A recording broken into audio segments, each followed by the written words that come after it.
저는 이 시간 예언을 멸시하지 말라, 예언을 멸시하지 말라라는 제목으로 하나님 말씀을 전가하려고 합니다. 사도 바울이 데살로니가 전서를 기록할 그 당시에 데살로니가 교회에서는 예언을 멸시하는 그런 사람들이 있었던 것 같습니다. 성경학자들의 그 견해에 따르면 그 당시 예언을 좀 멸시하고 무시하는 그런 경향이 있었다고 합니다. 그 이유는 초대교회 당시에 교회의 성도들에게 여러 가지 은사들이 있었는데 그 은사들 중에 예언의 은사가 있는가 하면 또 방언의 은사도 있었는데 이 방언의 은사가 예언의 은사보다 훨씬 더 신비하게 보였기 때문이었다고 합니다. 이런 현상은 데살로니가 교회에만 있었던 것이 아니었고 성경 고린도 교회 그 고린도서에도 보면 이런 현상이 있었습니다. 사도 바울이 고린도 전서 14장 14절과 5절에서 이렇게 기록하였습니다. 방언을 말하는 자는 자기의 덕을 세우고 예언을 하는 자는 교회의 덕을 세우나니 나는 너희가 다 방언 말하기를 원하나 특별히 예언하기를 원하노라. 만일 방언을 말하는 자가 통역하여 교회의 덕을 세우지 아니하면 예언하는 자만 못하니라. 이렇게 기록하였습니다. 바울은 성도들이 신앙생활하면서 또 기도하는 가운데 다 방언을 말하기를 원한다고 했습니다. 그렇지만 특별히 성도들이 예언을 하기를 원한다고 그렇게 말씀하고 있습니다. 그렇게 말하는 이유가 무엇인가 하면 이 방언을 말하는 자가 통역하여서 교회의 덕을 세우지 아니하면 예언하는 자만 못하다고 이렇게 말을 하였습니다. 일반적으로 방언을 말하는 사람은 기도할 때에 기도를 하게 되는데 초대교회 때는 기도할 때뿐만 아니라 평상시에도 이렇게 모임 가운데서 방언을 하는 사람이 있었던 것으로 보입니다. 그런데 이 방언으로 기도하는 사람은 자기 개인의 신앙에 유익을 주지만 그런데 이 예언을 하는 사람은 교회 전체에 유익을 끼친다는 그런 의미에서 말하는 것입니다. 방언을 말하는 사람이 기도를 하면서 교회를 위해서 기도할 수도 있고 또 방언으로 말하는 사람이 교회에 유익한 말을 할 수도 있습니다. 그런데 그것을 누군가가 통역을 해주지 않으면 그 사람이 하는 말이 무슨 말인지를 알아듣지를 못하기 때문에 알아듣지 못하는 말이라서 그 교회에 아무런 유익을 끼치지 못한다는 것입니다. 그래서 방언이 필요 없다는 것이 아니라 방언도 유익하고 또한 예언도 유익한데 그런데 방언은 개인에게 유익을 준다면 이 예언은 교회 전체에 유익을 주기 때문에 이 예언에 비해서는 방언이 덜 교회에 유익을 끼친다는 그런 차원에서 말을 한 것입니다. 바울은 자기가 받은 그 은사를 가지고 자기 개인에게도 유익이 필요하지만 자기뿐만 아니라 교회 전체에 유익을 주는 그런 삶을 살아야 된다는 것을 강조하고 있습니다. 성경에서 예언이라고 할 때에는 두 가지 의미로 사용됩니다. 하나는 앞으로 될 일을 알려주는 것입니다. 장차 다가올 일에 대해서 미리 알려주는 것을 예언이라고 합니다. 그리고 또 다른 하나는 성경 기록된 이 말씀 자체를 예언이라고 그렇게 말씀하고 있습니다. 성경에는 많은 예언들이 있습니다. 그 예언의 방식을 보면 초기에는 하나님이 직접 사람에게 나타나셔서 하나님이 하시고자 하는 그 말씀을 하셨습니다. 아담에게 하나님이 직접 나타나셔서 각종 나무의 열매는 네가 원하는 대로 먹을 수 있지만 선악을 알게 하는 나무의 열매는 네가 먹어서는 안 된다. 내가 먹는 날에는 반드시 죽을 것이다 하고 그렇게 하나님이 직접 말씀하셨습니다. 앞으로 장차 일어날 일에 대해서 경고를 하시고 그렇게 했을 때에 어떤 일이 발생하는 것을 미리 하나님이 말씀해 주신 것입니다. 그 후에 아담이 선악을 알게 하는 나무의 열매를 먹게 됩니다. 하나님이 미리 말씀하셨던 대로 아담이 선악을 알게 하는 나무의 열매를 먹음으로써 그에게 정령 반드시 죽으리라고 했는데 바로 죽음을 맞이하게 되는 그런 상황이 발생하게 되었습니다. 그런데 이 아담의 범죄는 아담 자신에게만 영향을 준 것이 아닙니다.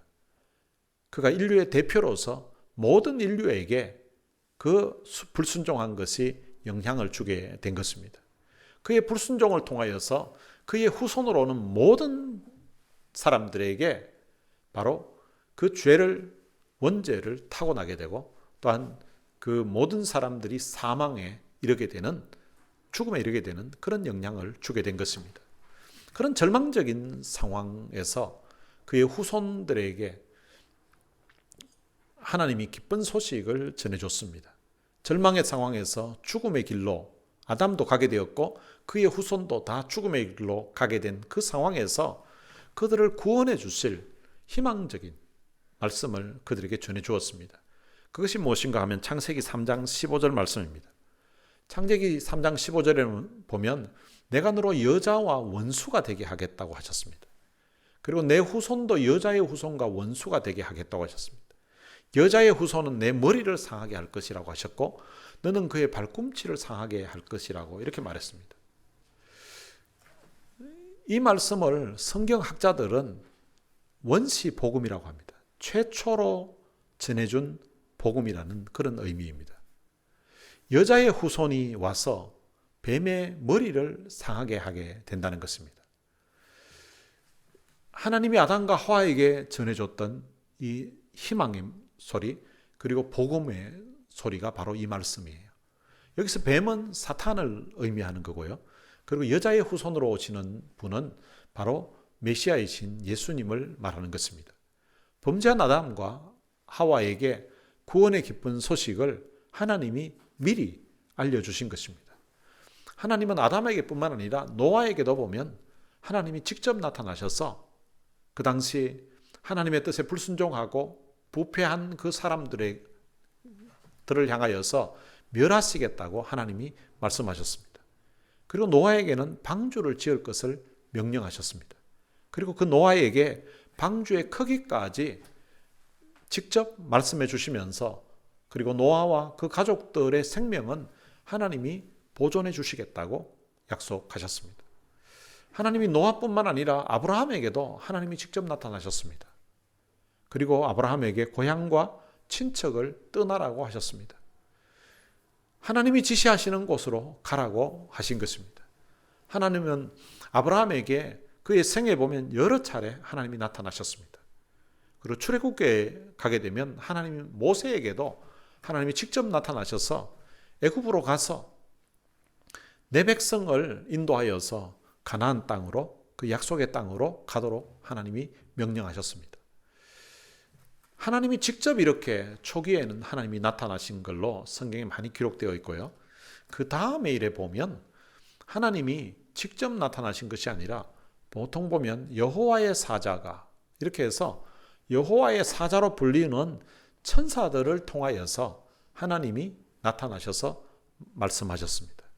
그러니까 하나님이 직접 나타나신 상황이나 여호와의 사자가 와서 전한 상황이나 거의 동일한 의미로 그렇게 해석을 하면 됩니다. 그리고 이제 사사 시대 때에 접어들고 그리고 그 이후에 왕국 시대 때 이제 접어들면서는 하나님이 사사들과 선지자들에게 하나님이 나타나셔서 그 하나님의 뜻을 백성들에게 알려주셨습니다. 사울 왕이나 다윗 왕이 나라를 통치할 때에도 하나님이 사울이 통치할 때에 사무엘 선지자를 통하여서 그 하나님의 뜻을 알려주셨습니다. 그리고 나단 선지자를 통하여서 다윗이 사역할 때에 그 하나님의 뜻에 대해서 하나님이 원하시는 뜻이 무엇인지 알려주셨습니다.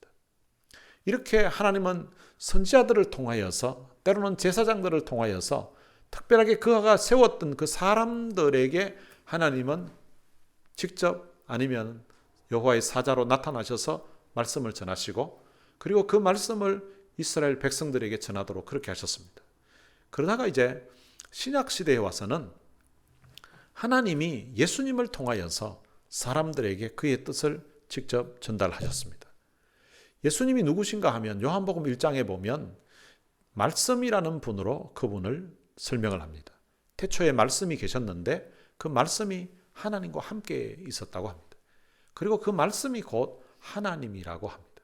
그러니까 지금 하나님과 이 말씀을 구분해서도 말씀하시는데 근데 이 말씀이 하나님이라는 것입니다. 근데 이 말씀이 태초에 하나님과 함께 계셨고 그리고 이 말씀으로 통하여서 만물이 그로 말미암아 지은 바 되었다고 말합니다. 그리고 지은 것이 하나도 이 말씀이 없이 된 것이 없다고 그렇게 말씀하고 있습니다. 그런데 그분이 세상에 계셨다는 거예요. 세상에 오셨다는 거죠. 그런데 세상은 그로 말미암아 지은 바 되었는데, 그분이 오셨는데 세상의 주인이신 그분을 세상이, 사람들이 알아보지를 못했다는 것입니다. 그러니까 그분이 자기가 만드신 이 땅에 직접 오셨는데, 그런데 자기 백성들이 그를 영접하지 아니했다는 것입니다. 그런데 영접하는 사람, 곧 그 이름을 믿는 자들에게는 하나님의 자녀가 되는 그런 권세를 주셨다고 그렇게 말씀하고 있습니다. 이렇게 설명하다가 그 다음에 이제 14절에 가서는 말씀이 육신이 되어 우리 가운데 거하시는데, 우리가 그 영광을 보니까 아버지의 독생자의 영광이요 은혜와 진리가 충만하더라. 이 아버지의 독생자가 누구신가 하면 바로 예수님이라는 것입니다. 그러니까 태초에 말씀이라고 하셨던 그분이 하나님과 함께 계셨는데 그분이 하나님이라는 거예요. 그분을 통하여서 모든 만물이 창조된, 그분은 창조주 하나님이신데, 근데 그분이 사람의 모양으로 오셨다는 거예요. 근데 사람의 모양으로 오신 그분이 누구신가 하면 바로 예수님이라는 것입니다. 이 예수님을 누구든지 믿으면 하나님의 자녀가 된다는 것입니다. 이 예수님이 이 땅에서 사람들에게 친히 그 하나님의 뜻이 무엇인지에 대해서 말씀해 주셨습니다. 예수님이 이 땅에 공생애로 사역하시는 동안에 천국 복음을 사람들에게 전해 주셨습니다. 그리고 사람들의 죄를 친히 담당하시고 십자가의 고난을 당하시고 돌아가셨습니다. 그리고 이제 예수님이 그 죽음을 이기시고 죽음에서 부활하심으로 오늘 우리들이 구원받을 수 있는 그 길을 마련해 주신 것입니다. 예수님은 부활하신 후에 승천하셨습니다. 예수님이 승천하신 다음에는 예수님의 제자들이었던 그 사도들을 통하여서 예수님의 그 십자가의 죽음과 예수님의 그 부활의 그 복음을 사람들에게 전했었고요. 그리고 예수님이 이 땅에 계시면서 전하셨던, 그들이 들었던, 그들이 배웠던 그 말씀들을 또한 사람들에게 전했습니다. 왜 예수님이 이 땅에 오셨는지, 그리고 예수님이 십자가의 고난을 왜 당하시고 돌아가셨는지, 그리고 죽음으로서 끝난 것이 아니라 그분이 다시금 살아나셨다는 이 소식을 예수님의 제자들인 그 사도들이 사람들에게 이 복음을 전했던 것입니다. 사도들이 전했던 그 복음의 핵심은 예수님이 우리의 죄를 담당하시고 십자가에 돌아가셨다는 거예요. 그리고 그분이 다시 살아나셨다는 것입니다. 그리고 그분이 승천하셨고, 그런데 그분이 다시 이 땅에 오신다는 것입니다. 그 재림하신다는 그 소식을 이 사도들이 전했습니다. 여러분, 사람의 인생은 죽음으로서 모든 것이 끝나는 것이 아닙니다. 죽음 이후에는 심판이 있다고 합니다. 그 심판 이후에 영원한 천국과 영원한 지옥이 있는데 그 삶이 결정이 난다는 것입니다. 여러분, 이 땅에서 예수님을 믿는 사람들은 바로 그 심판을 면하게 되고 천국에서 영원히 살게 된다는 것입니다. 그리고 누구든지 예수를 믿으면 구원을 받고 하나님의 자녀가 된다는 것입니다. 이것이 사도들이 전했던 복음의 핵심입니다. 성경 예언의 핵심은 바로 범죄한 그 인생들에게 예수 그리스도를 믿으면 구원을 받는다는 것입니다. 예수를 믿는 하나님의 자녀들은 천국에서 영원한 삶을 살게 된다는 것입니다. 그리고 성경은 부활 승천하셨던 그 예수님이 다시 오신다고 그렇게 약속하고 있습니다. 이렇게 앞으로 올 일에 대해서 하나님이 아담으로부터 그리고 수많은 족장들 그리고 수많은 선지자들을 통하여서 그리고 예수님과 그 제자들을 통하여서 앞으로 이루어질 구원받는 그 방법에 대해서, 그 길에 대해서 말씀을 하신 것입니다. 이것을 예언이라고 합니다. 또한 성경에 보면 어떤 이런 전체적인 어떤 구원의 어떤 역사뿐만 아니라 특별한 어떤 나라의 전쟁이 일어난다든지 한 사람에게 있어서 일어날 그런 일을 선지자들을 통하여서 미리 하나님이 알려주신 부분도 있는데 그런 부분도 예언이라고 합니다. 그런데 오늘 본문에서 말하고 있는 이 예언은 구약의 율법에나 선지자들이 가르친 말씀이나 사도들이 교훈을 해석해서 가르치고 있는 은사로서의 그 예언도 포함이 되고요. 성경 말씀 자체를 바로 이 예언이라고 말씀하고 있는 것입니다. 기록된 말씀인 구약 성경과 이 신약 성경, 이 말씀이 바로 예언이라는 것입니다. 오늘 본문에 나오는 이 예언은 바로 우리가 지금 가지고 있는 이 성경 말씀, 이 하나님의 말씀을 의미합니다. 이 예언을 멸시하지 말라고 했습니다. 근데 멸시한다는 것은 무시한다는 거예요. 그리고 아주 천하게 대한다는 것입니다. 그리고 업신여긴다는 거예요. 그리고 이 말씀을 거절한다는, 마치 없는 것처럼 그렇게 생각한다는 의미입니다. 이 예언을 멸시하지 말라는 것은 이 하나님의 말씀을 우리가 무시해서는 안 된다는 것입니다. 그리고 이 하나님의 말씀을 하찮은 것으로 그렇게 천대해서는 안 된다는 것입니다. 그리고 이 하나님의 말씀을 업신여겨서는 안 된다는 거예요. 그리고 하나님의 말씀이 우리에게 주어질 때에 그것을 거절하지 말라는 것입니다. 그리고 이 말씀을 가볍게 여겨서는 안 된다는 것입니다. 하나님의 말씀에 신경 쓰지 않고 자기 하고 싶은 대로 자기 마음대로 살아가는 그 삶 자체가 하나님을 멸시하는 그런 행동이라고 볼 수가 있습니다. 인류의 역사를 보면 하나님의 말씀을, 즉 예언을 멸시하는 그런 역사라고도 볼 수 있습니다. 처음 인류였던 그 아담은 선악을 알게 하는 나무의 열매를 먹지 말라고 하신 그 하나님의 말씀을 무시했습니다. 하나님의 말씀을 멸시한 것입니다. 그리고는 하나님이 먹지 말라고 했던 선악을 알게 하는 그 열매를 그가 먹었습니다. 하나님의 말씀을 멸시한 결과 인류에게 죽음이라는 것이 찾아오게 된 것입니다. 노아 시대 때 살았던 그 수많은 사람들도 하나님의 말씀을 멸시했습니다. 하나님의 뜻과 상관없이 거역하면서 부패하게 살았고 사람들에게 포악함이 땅에 가득했다라고 성경은 기록하고 있습니다. 하나님의 말씀을 멸시하면서 살았던 그 결과 노아 시대 때 살았던 그 사람들이 노아 가족을 제외하고는 다 홍수로 인하여서 멸망당하게 되었던 것입니다. 사울왕은 하나님이 그를 왕으로 세워주셨음에도 불구하고 이제 처음에는 그가 참 겸손했었는데 근데 왕으로 지내면서 그가 교만하게 되었습니다. 그래서 그는 제사장만이 드릴 수 있도록 했던 그 제사를 자기가 직접 드리게 됩니다. 성경에는 이 제사를 함부로 드리다가 그의 인생이 끝나버린 그런 사람이 사울뿐만 아니라 우시아라는 사람도 있습니다. 우시아가 처음에는 참 하나님 말씀대로 살고 겸손히 살았던 사람입니다. 그런데 그가 하는 일이 다 형통하고 잘 되니까 그가 교만하여져서 제사장만이 드릴 수 있는 그 제사를 자기가 집례하려고 했습니다. 그러다가 우시아는 나병이 걸리고 말았습니다. 사울왕도 제사장만이 드릴 수 있는 그 일을 사무엘 선지자가 늦게 옴으로 인하여서 자기가 그 일을 하게 되었습니다. 그 결과 하나님의 진노로 인하여서 그는 결국 왕위를 빼앗기게 되었습니다. 하나님이 그가 그 왕의 일을 감당하도록 성령을 그에게 감동을 시켜주시고 성령을 부어주셨는데 그런데 성령이 그를 떠나게 되었습니다. 그리고 성령이 떠났던 그 사울은 비참하게 그의 생명이 끝이 나게 되었습니다. 이스라엘 백성들은 하나님께서 선지자들을 보내어서 하나님의 뜻을 그들에게 전달해 주었습니다. 앞으로 일어날 그 일에 대해서도 하나님이 선지자들을 통하여서 말씀해 주셨습니다. 그들은 그 하나님의 말씀을 멸시하고 불순종했습니다. 그리하여서 북이스라엘은 아수르에 의해서 나라가 망하게 되었습니다.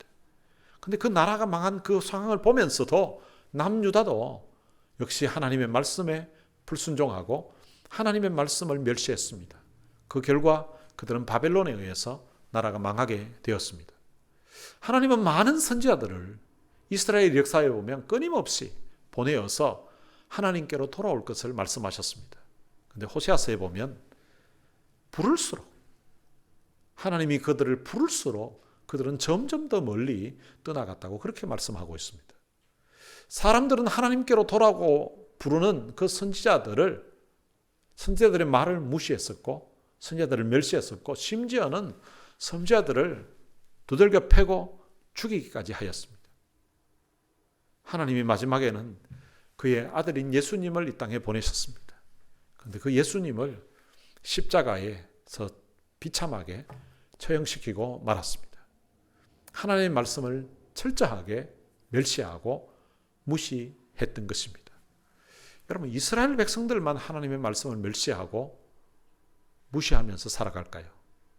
여러분, 오늘날에도 보면 수많은 사람들이 하나님의 말씀, 이 예언의 말씀을 멸시하고 무시하면서 그렇게 살아가고 있습니다. 여러분, 성경에는 우리 사람들이 구원받을 수 있는 그 길에 대해서, 구원받을 수 있는 방법에 대해서 아주 자세하게 기록을 해 놓았습니다. 하나님의 이 말씀을 멸시하고 무시했던 사람들에게 구원받을 수 있는 그 길을 하나님이 알려주신 것입니다. 어떠한 죄인이라도 예수님을 믿으면 죄사함을 받고 하나님의 자녀가 되도록 하나님이 길을 열어주셨습니다.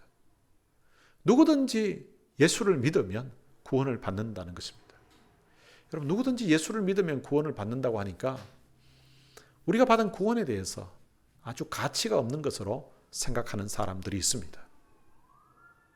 그래서 어떤 사람은 농담으로 파름보다는 구원이 더 많다고 뭐 이런 식의 수준으로 그 구원에 대해서 아주 하찮게 여기는 그런 사람들이 있습니다. 여러분, 우리는 예수님을 믿음으로 값없이 구원을 받았지만 하나님은 우리에게 구원을 값없이 주시기 위해서 하나님 편에서 엄청난 대가를 지불하신 것입니다. 결혼을 할 때 이제 보통 여자들이 이제 프로포즈를 받게 됩니다. 프로포즈를 할 때에 귀한 반지나 이런 보석을 가지고 이제 프로포즈를 하게 되고 또 결혼식을 또 하게 되면 이제 다이아 반지 같은 것을 요즘 선물로 이렇게 예물로 주게 됩니다. 그럼 신부는 그 예물을 그냥 받지만 신랑은 그 예물을 신부에게 주기 위해서 엄청난 수고와 엄청난 대가를 지불하고 그 예물을 준다는 것입니다. 여러분, 누가 우리에게 선물을 줄 때도 마찬가지입니다. 어떤 때는 뭐 값싼 선물도 있지만은 때로는 고가의 그런 어떤 귀한 선물을 받을 때가 있습니다. 그럼 그 선물을 나는 그냥 받지만 그 대가를 지불하기 위해서 선물을 주는 사람은 엄청난 수고와 노력을 한 것입니다. 때로는 자녀들이 부모님으로부터 유산을 받을 때도 있습니다. 유산을 받는 사람은 자녀이기 때문에 그냥 값없이 받게 됩니다. 그러나 그 유산을 물려주는 부모는 그 재산을 물려주기 위해서 평생을 수고하고 노력하고 모은 것을 물려주게 되는 것입니다. 여러분, 우리는 예수님을 믿음으로 값없이 그냥 구원을 받았지만 하나님은 우리에게 값없이 그냥 공짜로 주시기 위해서 하나님이 우리를 대신해서 엄청난 대가를 지불하셨다는 것입니다. 하나님은 우리에게 구원을 주시기 위해서 자신이 하나밖에 없는 아들을 십자가의 죽음의 자리에 내어주셨습니다. 그리고 비참하게 십자가 처형을 당하고 죽게 되었습니다. 여러분들이 지금까지 살아오면서 세상에 있던 신들 이야기 중에서 이런 신들에 대한 이야기를 들어보신 적이 있으십니까? 세상에 어떤 신이 사람들을 살리겠다고 자기 아들을 죽이는 그런 신이 어디 있습니까? 여러분, 세상에 어떤 신이 사람을 구하겠다고 자기가 사람으로 와서 이 땅에서 33년의 생애를 살다가 사람들이 지었던 그 죄를 자기가 친히 담당하고 십자가의 죽음의 자리에 자기 자신을 내어주는 그런 신에 대한 이야기를 들어보신 일이 있습니까? 그럼 제가 보기에 이 신은 미친 신 같아요. 제정신이고야 어떤 신이 이런 일을 하겠습니까?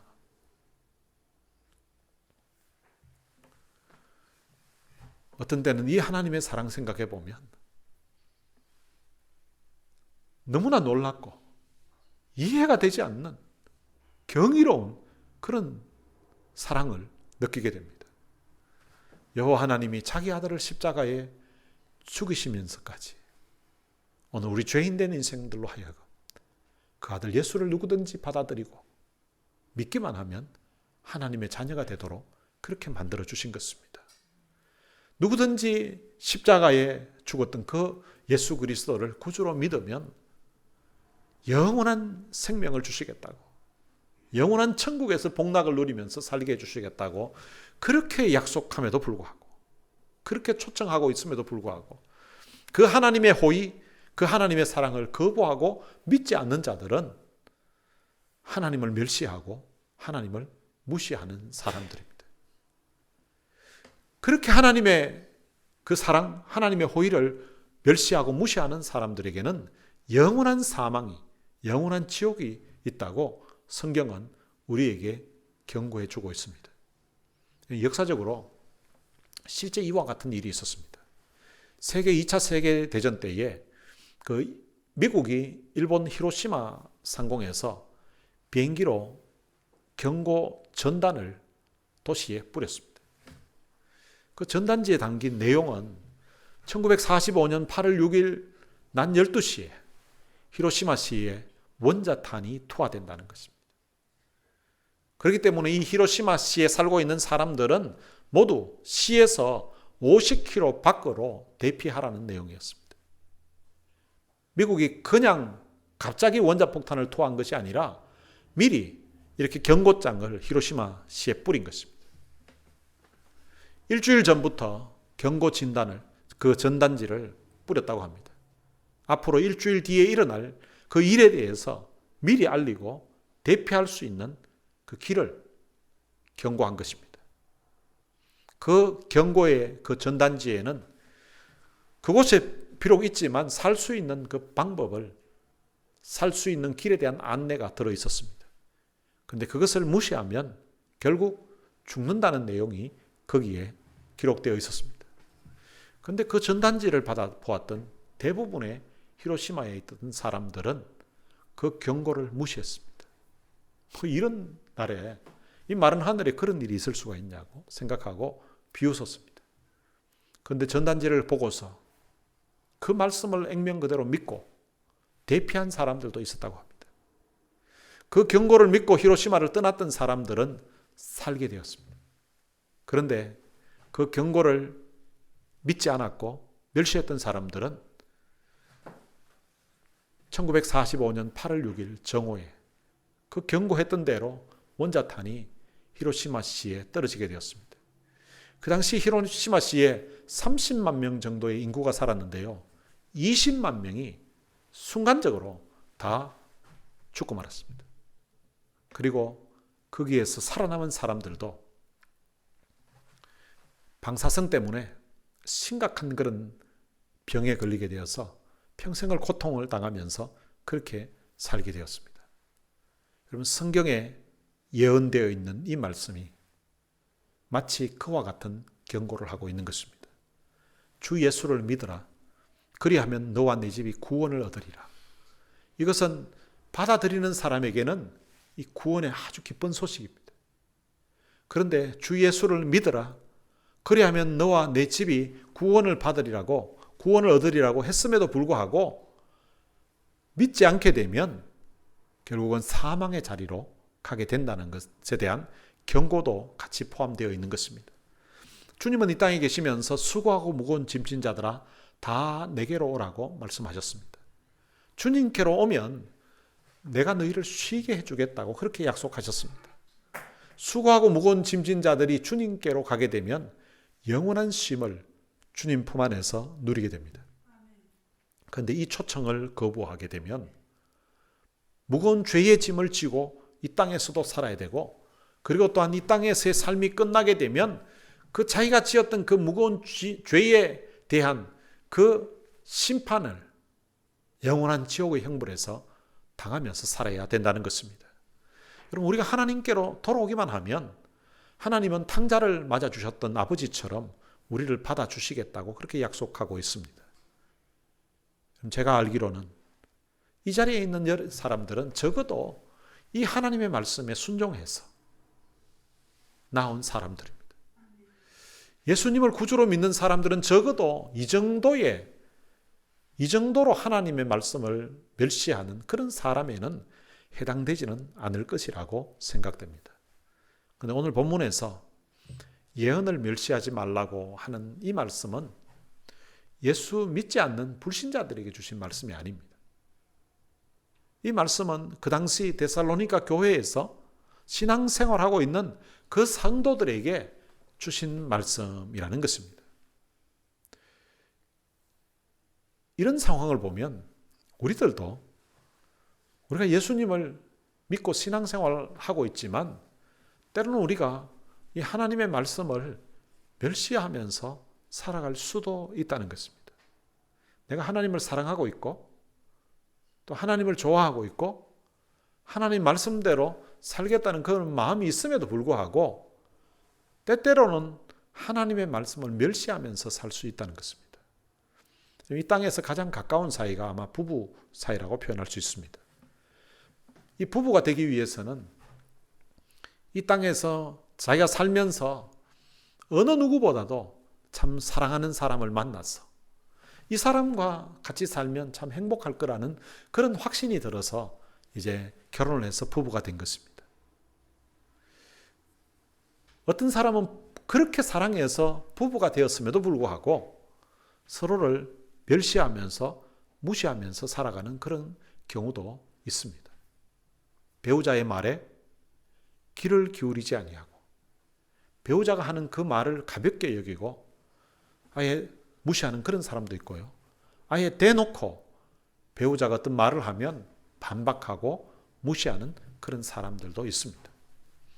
그와 마찬가지로 우리가 하나님의 말씀인 이 성경을 때로는 가볍게 여기고 때로는 무시하고 못 들은 척하고 있는 것이 또한 이 하나님의 말씀을, 이 예언을 멸시하는 것 중에 하나로 해당된다는 것입니다. 바울이 데살로니가 교회, 이 성도들을 생각하면 하나님께 끊임없이 감사가 나오는 일이 있었습니다. 그것이 무엇인가 하면 데살로니가 전서 2장 13절에 기록하고 있는데요. 이러므로 우리가 하나님께 끊임없이 감사함은 너희가 우리에게 들은 바 하나님의 말씀을 받을 때에 사람의 말로 받지 아니하고 하나님의 말씀으로 받음이니 진실로 그러하도다. 이 말씀이 또한 너희 믿는 자 가운데에서 역사하느니라.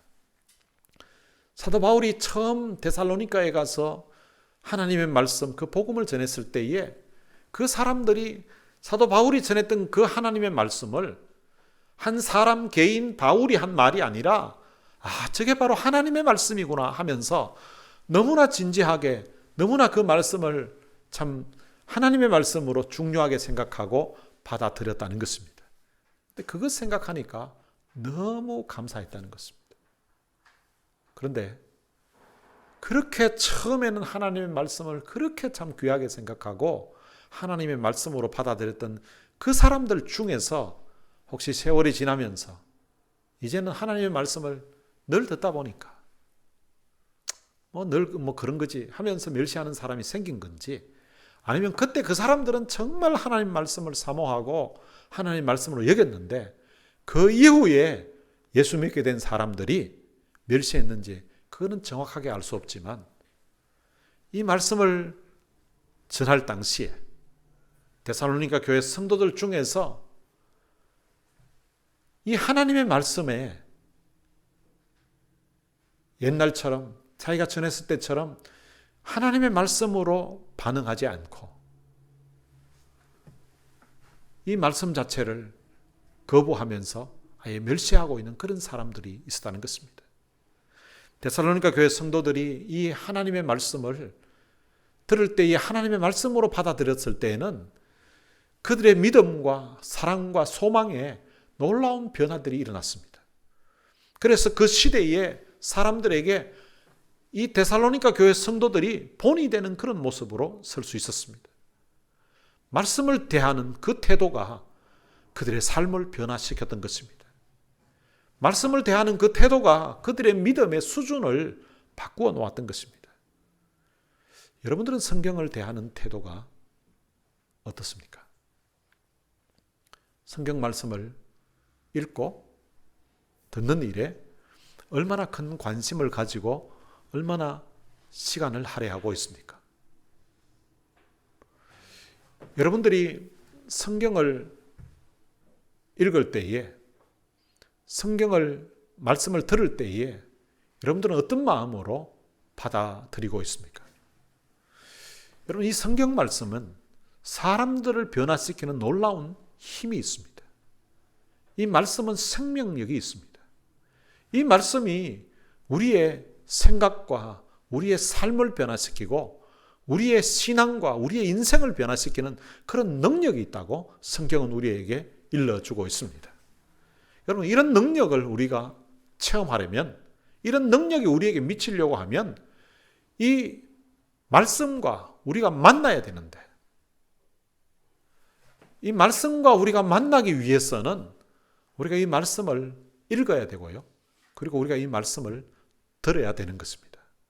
요한계시록 1장 3절에 보면 이 예언의 말씀을 읽는 자와 듣는 자와 그 가운데 기록한 것을 지키는 자가 복이 있다고 말씀하고 있습니다. 이 예언의 말씀을 읽는 사람, 그리고 이 예언의 말씀을 듣는 사람, 그리고 그 가운데 기록된 말씀을 지키는 사람들이 복이 있다는 것입니다. 여러분, 성경 말씀을 날마다 여러분들이 정해놓고 읽으시기를 바랍니다.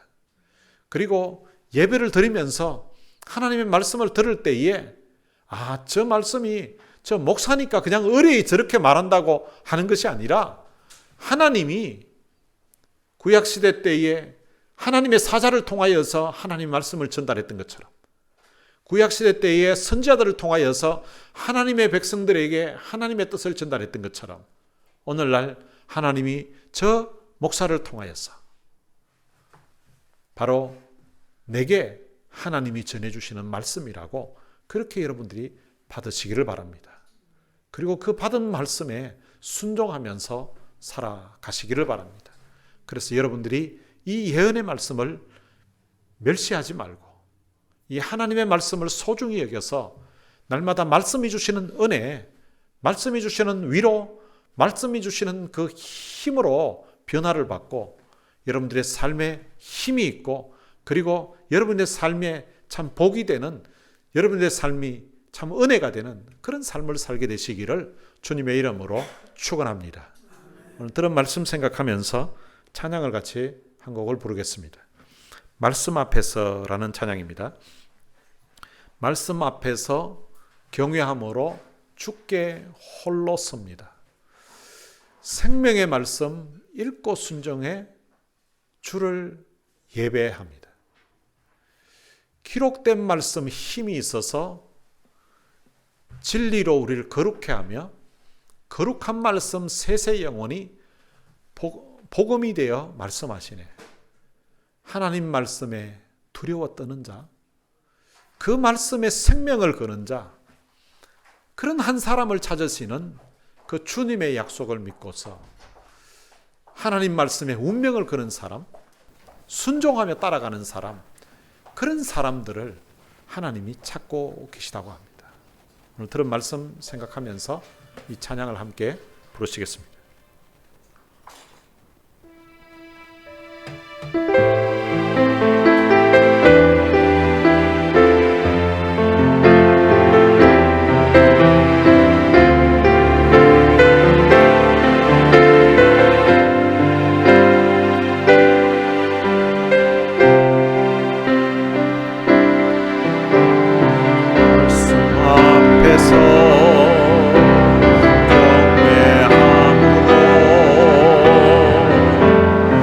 경외함으로 주께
들은 말씀 생각하면서 말씀 앞에 우리 자신을 한번 돌아보면서 나는 예언을 멸시하지 말라고 했던 이 말씀이 내게는 해당되지 않는지, 나의 삶이 하나님의 말씀을 무시하면서 살아오진 않았는지 우리 자신 한번 돌아봤으면 좋겠습니다. 하나님의 말씀을 두려워하고 하나님의 말씀에 생명을 걸고 하나님의 말씀에 운명을 걸고 순종하며 따라가는 그런 사람 하나님 되게 하여 주옵소서. 하나님 말씀을 사모하여서 말씀을 가까이 하면서 말씀대로 살아가는 그런 성도 되게 하여 주옵소서.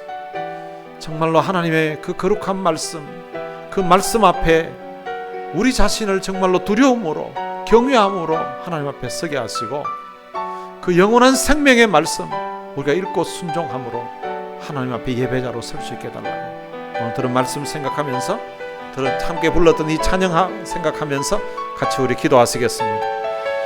살아계신 아버지 하나님 은혜를 감사합니다. 오늘 이 시간 말씀 앞에 우리 자신을 돌아보게 됩니다. 하나님 말씀 앞에 경외함으로 나아가기를 원합니다. 하나님 말씀을 주님 두려워함으로 주님 우리가 받아들일 수 있도록 하나님 도와주옵소서. 수없이 하나님이 경고하시고 하나님이 말씀하시는 그 하나님의 말씀을 우리가 무시하고 외면하면서 살았던 오늘 우리의 허물을 주께서 긍휼히 여겨주시기를 원합니다. 살아계신 아버지 하나님, 이 하나님의 말씀이 능력이 있고 이 말씀이 힘이 있고 이 말씀이 우리의 인생과 삶을 변화시키는 그런 능력이 있음에도 불구하고 우리가 하나님의 말씀대로 주님 살지 아니하고 하나님의 이 말씀을 멸시하면서 살았던 주께서 긍휼히 여겨주시기를 원합니다. 이제 주님 오늘 이 말씀을 내 마음에 새기면서 하나님의 말씀을 주님 가까이 하면서 주님 살기를 원합니다. 하나님의 말씀에 생명을 걸고 하나님의 말씀에 하나님의 말씀을 두려움으로 받아들이면서 살아가는 그런 삶을 찾으신다고 하십니다. 하나님 이 자리에 있는 사람들이 하나님의 말씀에 두려움으로 떠는 자가 되게 해주시고 하나님의 말씀을 대할 때에 경외함으로 주님 대할 수 있도록 하나님 도와주시고 하나님의 말씀이 우리의 주님 삶의 도움이 되게 해주시고 하나님 말씀 앞에 우리가 주님 무릎 꿇는 샘될 수 있도록 우리 하나님 도와주시기를 원합니다. 우리가 주님 하나님의 말씀을 가까이 보시고 하나님의 말씀을 가까이 하나님 말씀을 주님 허물 많은 인생을 주님이 주셨습니다. 오늘 우리가 주님 하나님 말씀 앞에 우리 자신을 돌아보고 하나님 말씀 앞에 우리를 주님 삶을 살 수 있도록 우리 하나님 도와주시기를 원합니다. 살아계신 아버지 하나님 오늘 이 시간 주님 앞에 말씀 듣고 말씀에 대한 우리의 많은 자세를 하나님 말씀대로 살 것을 마음하지만 우리 성도들을 주님 긍휼히 여겨주시고 하나님 우리가 이 말씀을 대할 때에 주님 우리의 생각을 맡겨주시고 말씀을 대할 때에 우리의 주님 말씀을 대할 때에 주님 우리가 주님 뉘우치고 돌이킬 수 있도록 우리 하나님 도와주시고 하나님 우리가 말씀 앞에 우리의 주님 자아가 깨어지게 해주시고 말씀 앞에 우리의 모든 회복될 수 있도록 우리 하나님 도와주시고 살아계신 아버지 하나님 오늘 이 시간 말씀 앞에 사랑 우리 모든 성도들 주님 축복해 주셔서 하나님 말씀 앞에 우리가 펼쳐주시고 우리 하나님 도와주옵소서. 정말로 주님 말씀을 두려워하는 사람 되게 해주시고 말씀에 생명을 거는 한 사람 되게 하여 주시기를 원합니다. 살아계신 아버지 하나님 오늘 이 자리에 있는 이들이 하나님 그저 왔다가 그저 가는 친구가 하나님 말씀 앞에 우리 자신을 돌아보고 하나님 말씀 앞에 우리 자신을 신뢰하게 하는 그런 놀라운 역사가 나타날 수 있도록 우리 하나님 믿어주시고 하나님 축복해 주시옵소서. 살아계신 아버지 하나님 감사합니다. 오늘 주님 앞에 이 말씀을 하나님이 불쌍히 여겨주시기를 원합니다. 하나님 말씀 앞에 주님 우리가 건강하게 해주시고 하나님 말씀 앞에 주님 우리의 안에 주님 내 자신의 모습을 주님 여겨주시고 하나님 말씀을 주님 허물진 도둑적으로 주님 불쌍히 여겨주시고 이제는 주님 하나님 말씀을 하나님 하나님 말씀 앞에 내 자신을 자세 복종시키는 그런 삶을 살 수 있도록 주님이 축복하시고 역사해 주옵소서. 살아계신 아버지 하나님 은혜를 감사합니다. 우리가 하나님의 말씀을 믿고서 또한 우리가 하나님의 귀한 자녀가 되어서 하나님이 주시는 은혜와 축복을 누리면서 살고 있습니다마는, 때때로 우리들도 데살로니가 교회 성도들처럼 하나님의 말씀을 멸시하고 하나님의 말씀을 무시하고 하나님의 말씀을 가볍게 여기면서 지낼 때가 많았음을 주님 앞에 고백합니다. 하나님 아버지, 오늘 이 시간 들은 말씀을 우리의 마음에 새기면서 하나님의 말씀 앞에서 참 경외함으로 하나님 앞에 나아가기를 원합니다. 또한 하나님의 말씀을 참 두렵고 떨리는 마음으로 우리의 마음에 받을 수 있도록 하나님 도와주시고, 이 하나님의 말씀이 우리의 영혼을 구원하고 우리의 죄를 사해 주시고 우리의 삶에 이런 은혜를 부어주셨는데, 우리가 이 하나님의 말씀에 우리의 생명을 거는 자 되게 해주시고 하나님의 말씀에 우리의 운명을 걸고 살아가는 자 될 수 있도록 은혜를 베풀어 주옵소서. 그러기 위해서 날마다 하나님의 말씀을 읽기에 우리의 시간을 드리게 해주시고, 또한 그 말씀을 읽고 깨달을 때에 우리가 그 말씀대로 순종할 수 있는 그런 결단이 또한 우리 속에 있게 하여 주옵소서. 그리하여서 이 말씀이 오늘 우리의 삶을 변화시키고, 이 말씀이 우리의 삶에 힘을 주고, 이 말씀이 우리의 삶의 능력이 될 수 있도록, 생명력이 될 수 있도록 축복해 주옵소서. 우리 주 예수 그리스도의 은혜와 하나님의 무한하신 사랑과 성령님의 위로교통 충만하심이 하나님의 말씀을 우리의 마음에 새기면서, 또한 하나님의 주신 이 말씀을 가까이 하면서 이 말씀을 읽고 말씀을 듣기에 우리의 마음을 쓰고, 그리고 또한 그 말씀에 순종하며 살 것을 마음에 다짐하는 하나님의 귀한 자녀들 머리 위에 이제로부터 영원토록 함께 있을지어다. 아멘.